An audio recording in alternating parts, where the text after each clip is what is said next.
Cristiana, sí, es el día más importante de la fe cristiana, incluso más que la Navidad. Celebramos la Semana Santa, yo sé que es una semana de descanso para muchos, una semana de playa, una semana en que hay un porcentaje de ahogados, hay accidentes, pero los cristianos celebramos esa semana, una semana muy importante que inicia, de hecho, el domingo de Ramos, que es cuando se celebra la entrada triunfal de Jesucristo, anunciándolo como el que nos iba a salvar, ¿sí? Y termina el domingo de Pascua, que es este domingo, que es un domingo de resurrección, también se le llama, ¿verdad? Entonces, eso es lo que celebramos nosotros y lo tenemos que celebrar con mucho gozo, con mucho regocijo, realmente. ah, y se le llama domingo de Pascua, domingo de resurrección, que inicia hoy y va a terminar en el día del Pentecostés, ¿verdad? El día en que el Espíritu Santo se derramó, el día en que el Señor ascendió, el día en que durante esas, ¿qué? Como 50 días, algo así, no recuerdo bien, eh, el Señor le dio instrucciones a sus discípulos, instrucciones en todo sentido, guiado por el Espíritu Santo. Es lo que nosotros entendemos, ¿verdad? Y por eso es un día muy especial. Hace algunas semanas eh, en el grupo el Señor me permitió poder enseñar un poquito, y hace falta mucho que enseñar, respecto a que nuestro Dios, nuestro Señor Jesucristo, Él es profeta, Él es sacerdote y Él es rey. Es importante que nosotros lo sepamos. Y mi esposa leía hoy, al iniciar, cómo el Señor encuentra a unas mujeres a las que les hace recordar que Él les había dicho que Él iba a morir, que iba a ser crucificado, y es parte de las profecías. Por eso decimos que Él es profeta, porque Él estuvo diciendo a sus seguidores en esa época lo que le iba a acontecer, ¿verdad? Lo que iba a suceder. Él les estuvo diciendo.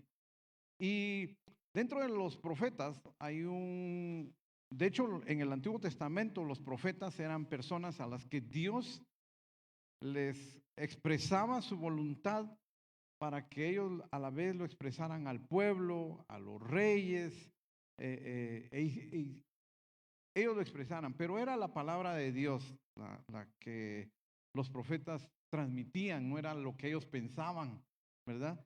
Y, y en el Señor viene que Él nos deja las profecías, que es lo que encontramos en su palabra. Pero hay un profeta que de hecho lo leemos para Navidad, lo leemos para este día de resurrección, lo leemos y ahí es el profeta Isaías, ¿no? Isaías, siempre leemos para la época de Navidad, leemos el capítulo 9. Vamos a ver si lo encuentro acá, el 9. El 9, vamos a ver si lo encuentro. Sí, en el 9:6, eso lo leemos para Navidad, ¿sí? Dice, porque un niño nos es nacido, hijo nos es dado, y el principado sobre su hombro, y se llamará, perdón, su nombre, admirable, consejero, Dios fuerte, Padre eterno, príncipe de paz. Eso lo anunciamos, porque el profeta Isaías ahí describe más de 600, 700 años, no sé exactamente. Él profetiza el nacimiento de ese niño que nosotros conocemos como Jesús, ¿sí? Lo profetiza muchos, muchos años antes. Y profetiza cómo iba a ser su imperio, iba a ser un rey también. Por eso decimos que él es profeta y es rey. Y en el 7 dice, lo dilatado de su imperio, o sea, iba a ser rey, iba a tener un imperio, un principado, y la paz no tendrá límite. O sea, la paz en el Señor no va a haber límite. O sea, cuando viene Jesús y establece su reino, fíjense que es un reino de paz que no iba a tener límite. Y dice, y sobre el trono de David, porque existía la profecía de que iba a venir de la descendencia de David, y sobre su reino, ¿verdad? Disponiéndolo y confirmándolo en juicio y en justicia. Un reino de paz, un reino de justicia. Fíjense. Y nosotros vivimos en ese reino, un reino justo, un reino donde hay paz, un reino de gozo, un reino de provisión, ¿sí? Un reino de salvación. Ahora, ¿cómo se da esto? Porque el mismo profeta en el capítulo 53 del libro de Isaías, el profeta también profetizó sobre Jesús. Profetizó, y el 53 es algo que muchas veces se lee también en esta época. Y dice, voy a leer del 53:1 en adelante. ¿Quién ha creído a nuestro anuncio? ¿Y sobre quién se ha manifestado el brazo de Jehová? El brazo, el poder del Padre. ¿Sobre quién se ha manifestado esto? ¿Verdad? Y dice, subirá cual renuevo delante de él y como raíz de tierra seca. O sea, algo pequeñito, ¿verdad? Fue lo que empezó, algo pequeño. Y dice, no hay parecer en él ni hermosura. Y el profeta está hablando sobre el sacrificio de Jesús, ese momento crucial en que lo iban a matar. ¿Sí? Tal vez haciendo un paréntesis, muchas veces uno se preguntará, ¿y qué es la Pascua? La Pascua fue ese momento cuando el pueblo de Israel estaba esclavo en Egipto. Y ser esclavo no es nada fácil, ¿verdad? Los azotaban, les exigían que hicieran más de lo que ellos podían producir, y estuvieron años viviendo de esclavos, hasta que el Señor, de manera sobrenatural, con brazo fuerte y poderoso, los saca de esa esclavitud de Egipto. Y una de las maneras que lo saca, y nosotros lo hemos visto en las películas y lo hemos leído, con las plagas. Y la última de las plagas era la muerte de los primogénitos. Pero el Señor les dice algo a su pueblo y les dice que maten un cordero y con la sangre de ese cordero pinten lo que se llama la parte de arriba de sus puertas, los dinteles de sus puertas. Y cuando iba a pasar el ángel de la muerte, esas puertas que tenían la sangre de un cordero iba a saltar. Por eso Pascua significa saltar. Fue una noche, un día, saltó la muerte que era sobre todos, saltó y no les tocó a los hijos. Y por eso nosotros tenemos que creer que a través de la muerte de ese cordero, la muerte espiritual no llega a nosotros. La muerte física sí va a llegar, porque llegamos a una edad en que no lo decimos, pero algo nos duele. Algo nos duele. Algo nos duele. Algún día nos duele esto, otro día puede dolernos otra cosa. Sí, puede pasar. Pero lo que hicieron fue los israelitas, para que la muerte no llegara a ellos, matar un cordero. Y eso es lo que después celebraron como la Pascua. Un día especial en que el Señor los salvó a través de la muerte de un cordero.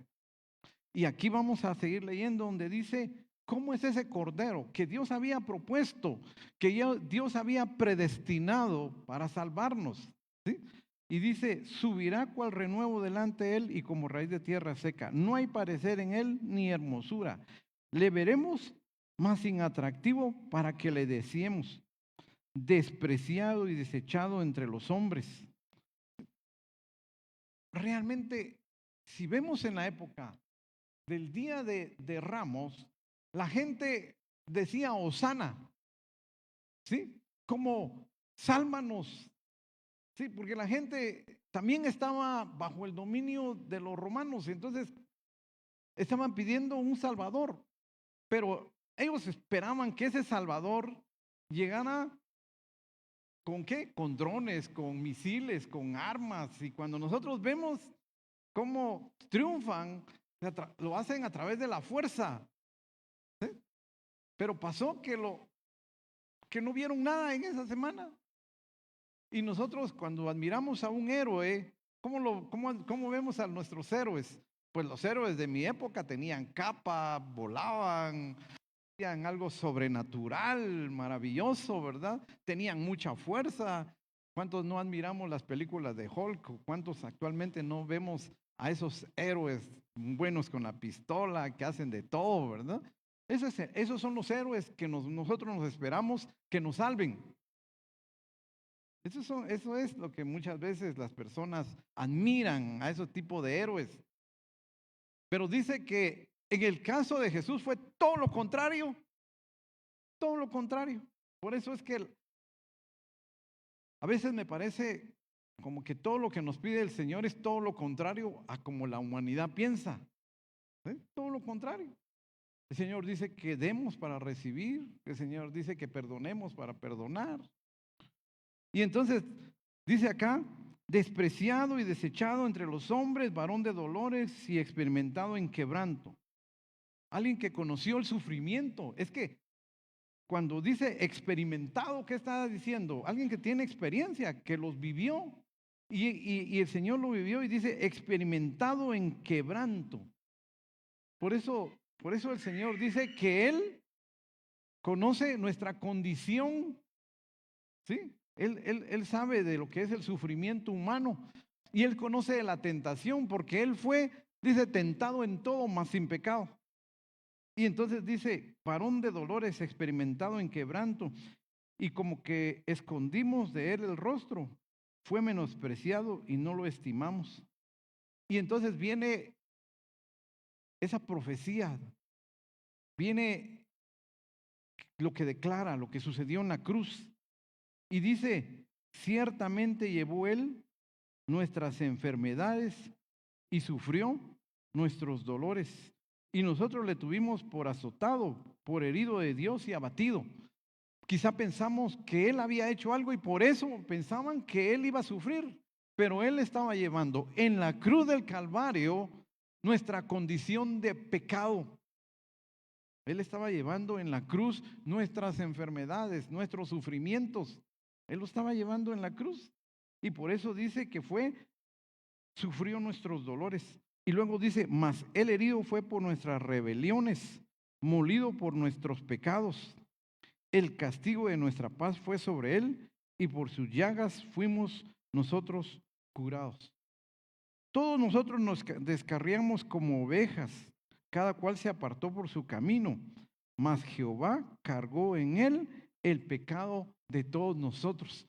Y por eso nosotros creemos que Jesús en la cruz del Calvario no lo vemos solamente, no lo tenemos que ver como una historia, sino lo tenemos que ver como quien llevó todos esos pecados de la humanidad, todos esos pecados de lo que nosotros merecíamos. O sea, había un juicio, había un castigo para nosotros, pero Él lo llevó. Y eso no lo tenemos que menospreciar nosotros, ¿no? Nosotros no deberíamos entonces de menospreciar ese sacrificio, porque solamente Él lo podía hacer. Porque cuando dice acá que fue molido por nuestros pecados, hubo un castigo que fue sobre Él. Él fue azotado, Él fue herido. Entonces, Él es el que llevó los pecados en la cruz. Nosotros ya no podemos hacer nada, solo podemos creer y poner nuestra fe en que ese suceso fue real, fue profetizado. Porque nosotros, el profeta también dice que cualquier obra que nosotros querramos hacer es como un trapo de inmundicia, porque nosotros mismos no nos podíamos salvar. Y nosotros no podemos hacer nada, nada. No podemos, por más que quiera, yo voy a hacer esto para salvarme. No, porque ya hubo alguien que lo hizo. ¿Ya? Muchas cosas que nosotros vamos a hacer, lo vamos a hacer por amor, lo vamos a hacer por obediencia, lo vamos a hacer porque, ¿qué más podemos hacer nosotros por Él? No podemos hacer nada. No es lo que nosotros hagamos lo que lo que nos va a salvar. Fue lo que Él hizo. Entonces, en la cruz, ahí no terminó algo. Ahí no terminó algo. Ahí empezó algo. Eso es algo que nosotros tenemos que saber, que en la cruz empezó algo. Empezó nuestra salvación, empezó nuestra vida eterna, empezó el reino de Dios. Ahí empezó en la cruz. Ahí empezó la victoria sobre la muerte. Ahí empezó. Ahí empieza en la cruz. Y entonces, algo que es muy importante, les decía, es que muchas veces uno ve a los héroes que logran un éxito, logran una batalla a través de la fuerza, pero en el caso de Jesús fue todo lo contrario. Dice acá el 7, ¿sí? Angustiado él y afligido, no abrió su boca. Como cordero fue llevado al matadero y como oveja delante de sus trasquiladores, enmudeció y no abrió su boca. Nunca se defendió, porque él sabía lo que él sabía que iba a llevar el sufrimiento de los demás. Él lo sabía, él lo había predestinado, lo había dicho, lo había profetizado, había dicho que iba a sufrir mucho de los hombres, que iba a ser crucificado, lo había predicho. Y eso es lo que hace el Señor. Y lo que nos corresponde a nosotros es creer en ese suceso como un suceso real, un suceso que nos sana, un suceso que nos da vida eterna. Eso es lo que nosotros tenemos que creer. Y entonces, dice acá, no fue alguien que peleó, sino fue alguien que enmudeció, simplemente fue llevado y no se defendió, ¿verdad? Vamos a ver qué más dice acá el profeta. Por cárcel y por juicio fue quitado, y su generación, ¿quién la contará? Porque fue cortado de la tierra de los vivientes, y por la rebelión de mi pueblo fue herido. Y se expuso con los impíos su sepultura, mas con los ricos fue su muerte, aunque nunca hizo maldad, ni hubo engaño en su boca. Con todo eso, mire, con todo eso, dice acá, Jehová quiso quebrantarlo, sujetándolo a padecimiento. Era el castigo por el pecado.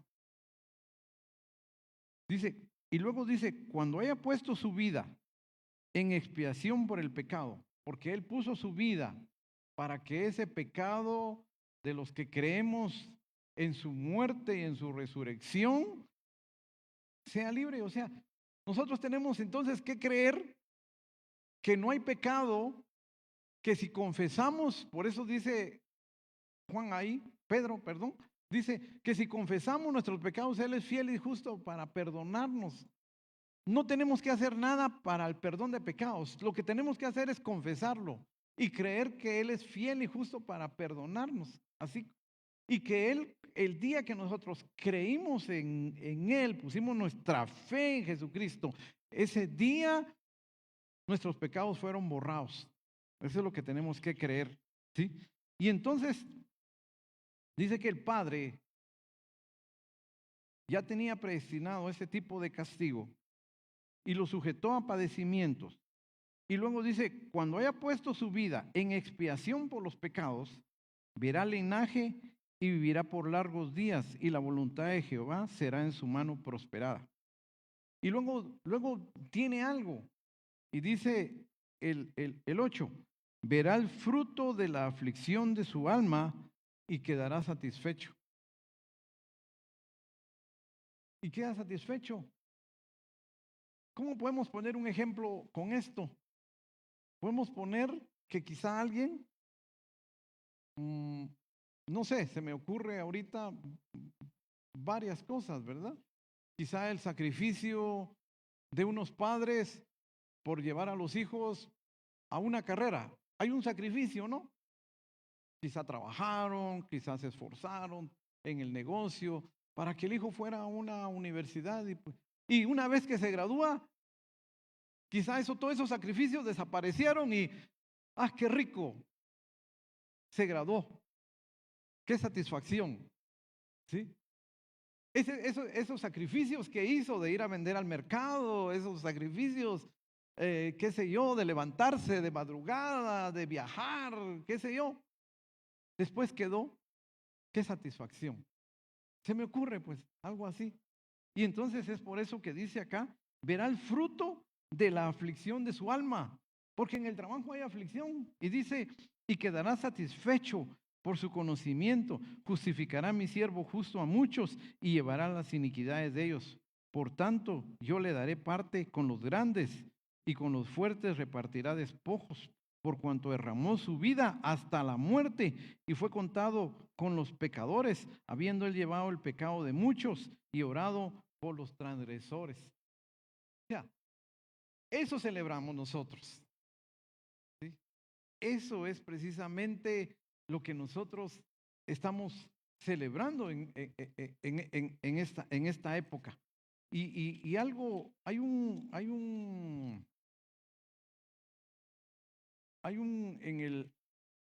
Isaías escribe bastante sobre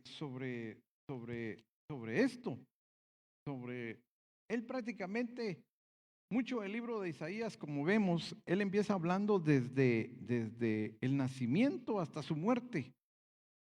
Pero en el capítulo 61, él habla de algo también, ¿sí? Que el Señor Jesús, nosotros sabemos que Él, cuando viene a la tierra, cuando inicia su ministerio, Él va a la sinagoga y abre este libro del profeta Isaías y lo lee a las personas que están. Y en el 61 él lee y el Señor dice esto que dijo el profeta: el Espíritu de Jehová el Señor está sobre mí, porque me ungió Jehová y me ha enviado a predicar buenas nuevas a los abatidos, a vendar a los quebrantados de corazón, a publicar libertad a los cautivos y a los presos, apertura de la cárcel, a proclamar el año de la buena voluntad de Jehová y el día de venganza del Dios nuestro, a consolar a todos los enlutados. O sea, aquí está diciendo que el Espíritu del Señor iba a venir sobre todos, porque a través de la muerte, del Señor, ahí empieza su reinado. Él vence a la muerte y ahí viene y inicia el reinado del Señor. O sea, el reino de Dios, ustedes quizás van a poderlo estudiar, pero el reino de Dios ahí está iniciando parte de lo que es el reino de Dios con un rey, porque dice que el Padre lo exalta a lo sumo, le da un nombre sobre todo nombre, ¿sí?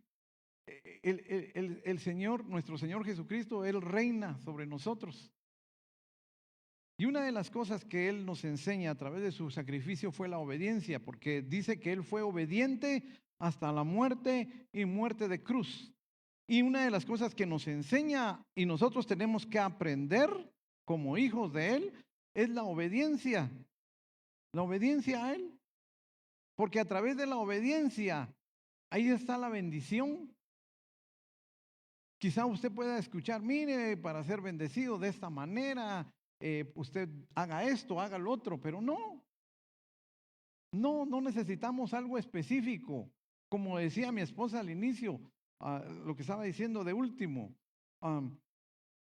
nuestra provisión viene del Señor, pero es cierto que hay que trabajar porque en toda labor hay fruto, dice la palabra, pero también una de las cosas es que la obediencia va a ser muy importante para nuestra bendición económica también, para nuestra bendición espiritual, para nuestra bendición física, para nuestra bendición en todo sentido, en el hogar, con los hijos, etcétera.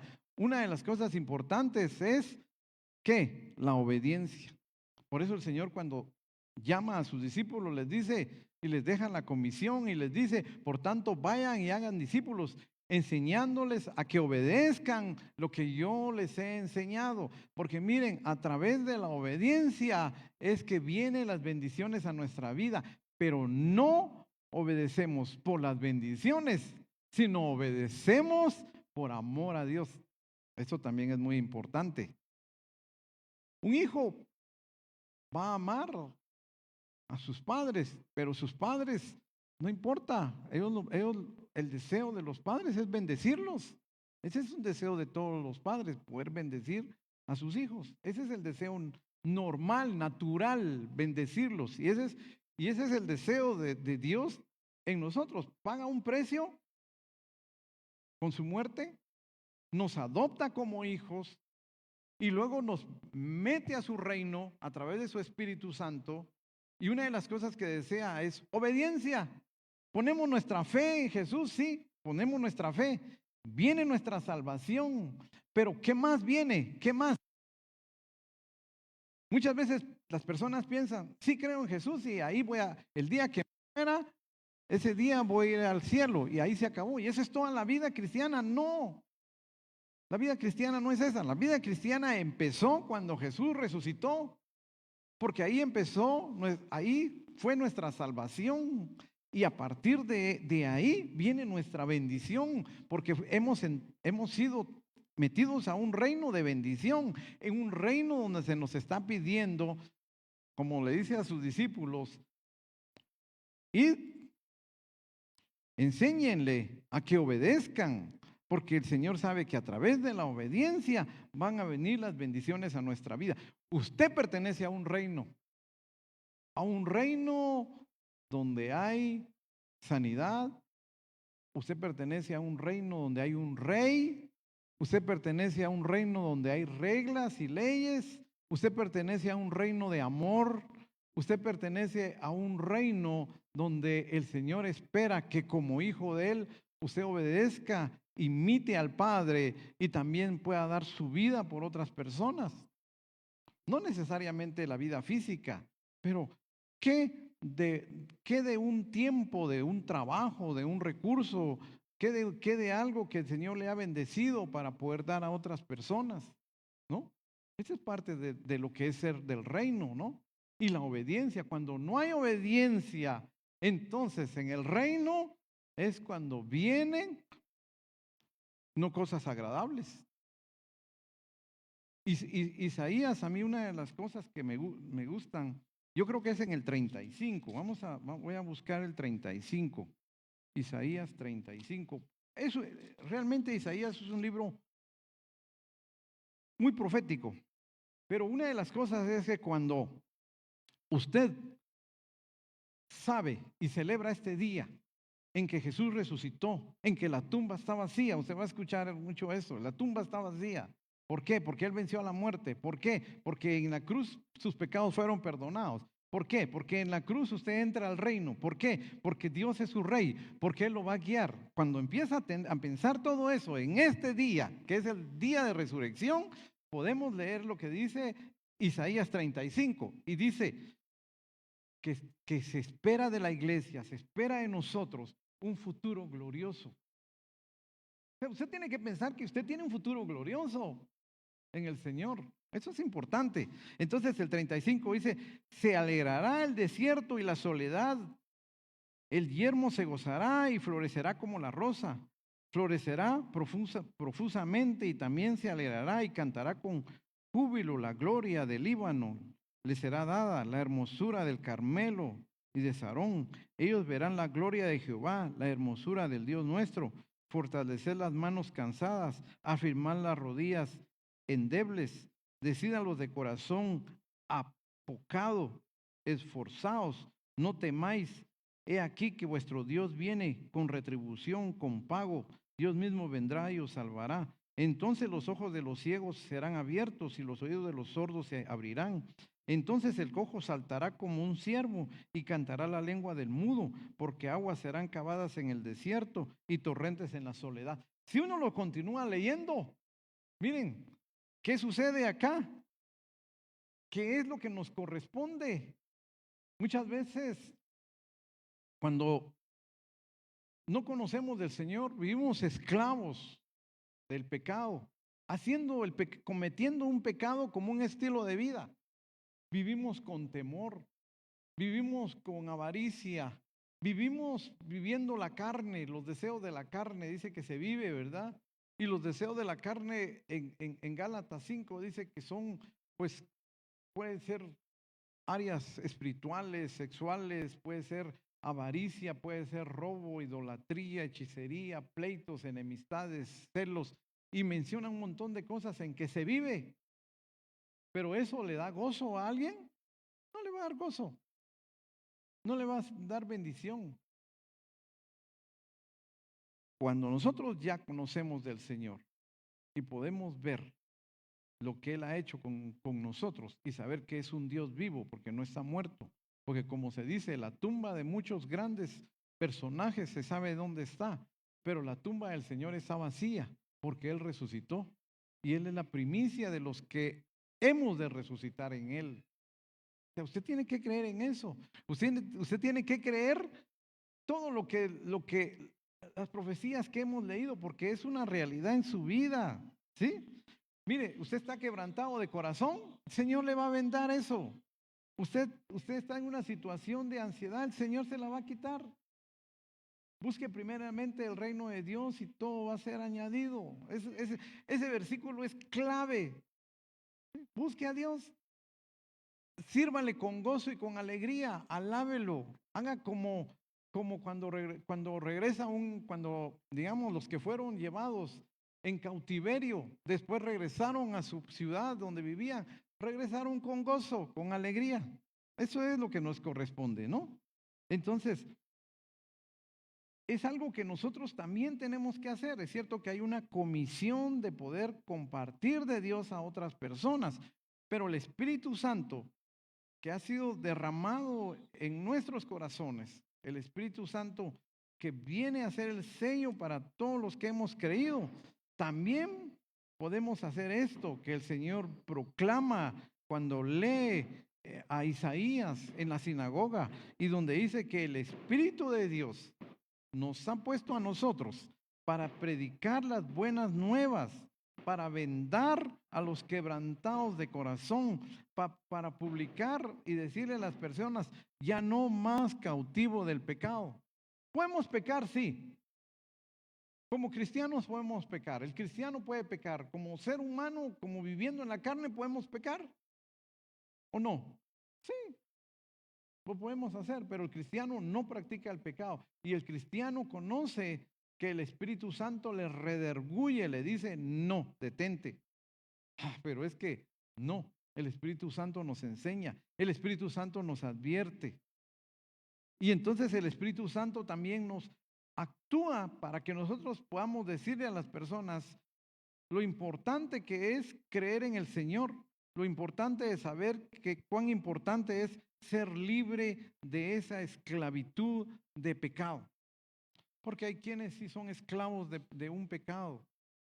Puede ser un pecado muy escondido que nadie lo sabe, o puede ser muy público ese tipo de pecado, pero es un pecado y es algo que lo esclaviza. Y a nosotros lo que nos corresponde es que ya se nos ha dado todo lo necesario, se nos ha dado el conocimiento de saber que hay victoria en Jesús, que pertenecemos a su reino, se nos ha dado el Espíritu Santo y se nos ha dado a nosotros esa libertad para poder compartir a otras personas esa misma libertad, ¿verdad?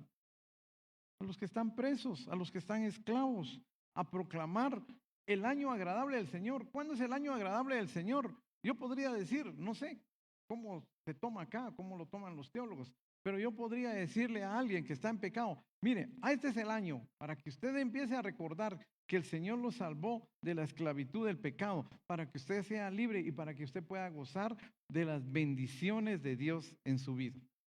Y yo creo que todos los que estamos acá, de hecho, como humanos decimos, con la edad algo nos duele.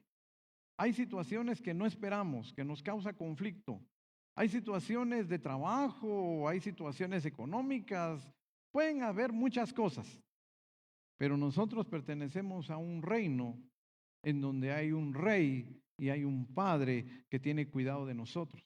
Y sabemos, y decía al inicio, que hemos enseñado que Jesús es profeta porque Él lo anunció, pero también que Él, después de ese sacrificio, el Padre lo exalta como rey de un reino, pero también podemos decir que Él es sacerdote porque Él intercede por nosotros, ¿verdad? Él está intercediendo por nosotros.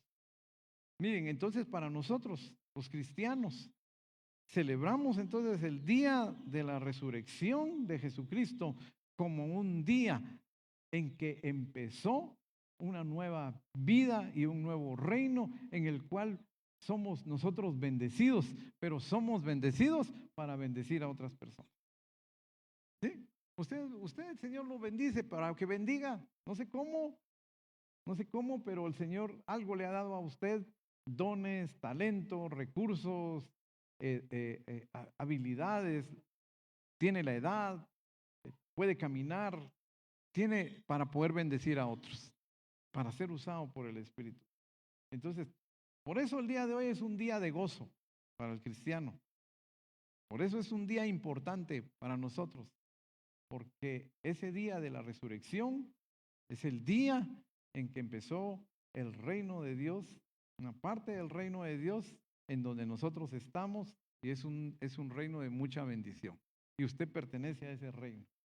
Créame, usted pertenece a ese reino, porque usted fue comprado por precio. ¿Sí? Si Jesucristo, dice la Biblia, no hubiera resucitado, vana sería nuestra fe. No serviría de nada lo que hiciéramos, pero no, el Señor resucitó y por eso podemos dar testimonio de lo que Él hace en nuestra vida. ¿Estamos? Entonces, es un día de victoria. Así que vamos a ponernos de pie.